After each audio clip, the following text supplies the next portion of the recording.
उत्तर कुठे आहे मकरंजी? ओ मंत्री महोदय, मी माहिती घेतो. तुमच्याकडे उत्तर आहे का नाही, दिलंय की नाही तुम्हाला? लक्षवेधी क्रमांक 4 श्री भास्करजी जाधव. अध्यक्ष महोदय, लक्षवेधी क्रमांक 4. केल्याप्रमाणे अध्यक्ष महोदय, माननीय मंत्री महोदय वितरित केल्याप्रमाणे म्हणतायत, या क्षणापर्यंत आमच्याकडे पिजन होलमध्ये कुठल्याही प्रकारचं सरकारकडून उत्तर आलेलं नाही. काय म्हणजे आता नवीन नियम सुरू झालाय का की सभागृहामध्ये आल्यानंतर आम्ही फक्त लक्षवेधी क्रमांक म्हणजे पुकारायचा आणि तुम्ही समोरून फक्त छापल्याप्रमाणे म्हणायचं आणि आपण दोघांनी समजून घ्यायचं आणि बाहेर जायचं, असं काय आहे का? उत्तर कुठे आहे मकरंजी? ओ मंत्री महोदय, मी माहिती घेतो.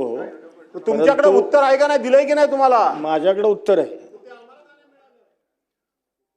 मी तपासून घेतो. अध्यक्ष महोदय, एक तर आमच्यासारख्या विरोधी पक्ष सदस्याची लक्षवेधी लागत नाही. मोठ्या मुश्किलनी आमचं भाग्य म्हणून ती लागली.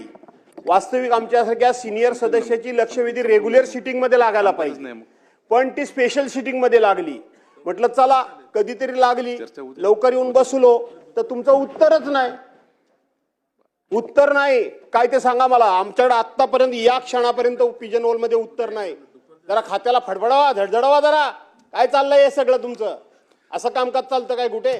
तुम्ही स्वतः सांगताय की माझ्याकडे उत्तर आलंय आणि आम्हाला उत्तरच नाही. अध्यक्ष महोदय, तुम्ही पण वास्तविक सरकारला खडसावलं पाहिजे. ही बरोबर नाही पद्धत. इतके कसे काय अधिकारी बेजबाबदार वागू शकतात? इतके कसे गाफील राहू शकतात? काय सांगा, काय म्हणजे संपला विषय? आपण प्रश्न विचारा, उत्तर मी देतो ना आपल्याला. नाही, उत्तर हे यायला आता पाहिजे. मी स्वतःच उत्तर देतो. नाही, उत्तर आलं पाहिजे, हो, मी त्याची उत्तर यायला चौकशी पाहिजे. करतो. उत्तर यायला पाहिजे. तर काय